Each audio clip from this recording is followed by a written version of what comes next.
All right, folks, new game from GMT from the ever-creative mind of Jeff Horger, Apocalypse Road. Think of it as GMT Games meets Mad Max. Now, let's take a look at the cover here. Tell me that doesn't look like Mad Max. And let me read you the back of the box. And it says, in the bleak future after the collapse of our modern technological world, the world has become a vast wasteland. Through it all, men still choose to compete and challenge each other in the various arenas. Auto racing is one of these sports that will not die. You know what this reminds me of? Mad Magazine once had an article about how racing had become so bad so that the race courses had mines on them, and each car on the bumper, front and back, had an explosive device that if a car bumped that spot, boom, car went up. So imagine that. Came right to that spot. So, playing time, 90 minutes, 2 to 10 players, because there are 10 teams. Now, you see we have 4 decks. We have, as you can see here, 2 tracks on one side, 2 tracks on the other. We'll look at those in detail. And you see we've got the team cards and the counters. So we will take, and of course, the ever-important rule book, which is only 15 pages. Yay! We love 15-page rule books. So let's get ready to start taking a look at the game in specifics. Rule book. Well, one of the things I like is when we notice on the first page it is a table of contents, which makes it easy to go in. And what's nice, it's not jammed up. And we have typical GMT graphic examples. And each page generally is like the others. It tells you about the race cards, the sequence play. And best of all, with these games, it gives you some idea on the various types of movement, like line movement, overtaking someone, pursuit, the lead, ramming movements. So we have 3 pages on movements. Also include corners.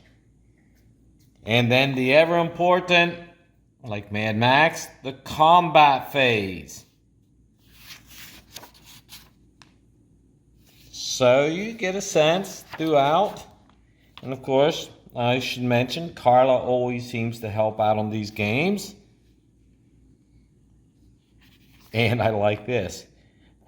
You can integrate the tracks from Grand Prix. So, there's your rules. Now let's look at counters. Your basic team counters and markers. They look like some sort of organism, don't they? The damaged ones. And each of the teams have their counters. Let's look at see if there's anything interesting on the flip side. And they become victory point counters. So, nothing terribly surprising there. Car counters. Number 1. Car counters number 2, and this looks like poo. I'm assuming it's P00, but it looks like poo to me. Now we'll get to the actual team cards, and the first one is from Hazleton, Pennsylvania. My God, that's really strange. The Mount McKinley Bioweapons Research Station, Antarctica. Okay, the Thunder Miners. Pockets Racing from Tampa, Florida. Big damn heroes in pink. The Deadbeats from Orlando, Florida. I don't like that look. Gelato Division. San Francisco, Baraboo, Wisconsin, Archmage Engines, and the Velas Rangers from Madison, Wisconsin. Wow, Madison actually shows up to do something. Imagine that. Then we have the decks of cards, and I haven't even looked at these yet. So we have the race deck, okay.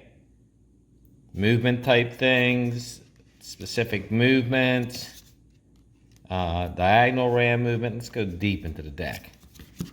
Line movement. Then we have actual movement events. Get there. Okay. Get there again. Let's pull loose. Bottoming out. All cards in the jump section take one hit. Let's go then to the combat event card. Machine gun, autocannon, missile, and collision. Let's see what our next combat card is like. And it seems to be machine gun, autocannon, missile, and collision. So it looks like most of those cards all are one or the other. Except, look here, the difference, the amount of hit points. This one is 3 for machine gun, this one is 1. This one is 5 for autocannon, this one is 1. So there is a difference. Now let's take a look at maps. Give me a second here.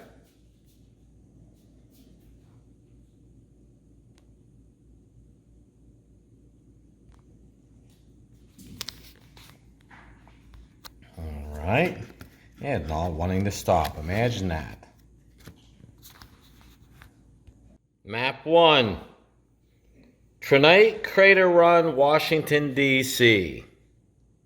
Looks like a standard car one, but notice how pitted it is, and then the dirt section, and I guess this is the bottom out area. Okay, there's that one. Let's get ready to look at the next one. Flip side of the Washington, D.C. one, we have the McGowan Orgel Sugar Run in Madico. And I find this most interesting on the map. Again, interestingly set up, and of course we have at the bottom here the various possible teams. It's set up with combat cards, and of course the nice reminder up in the corner, sequence of play, and of course the ever important destroyed cars. There's 2 maps.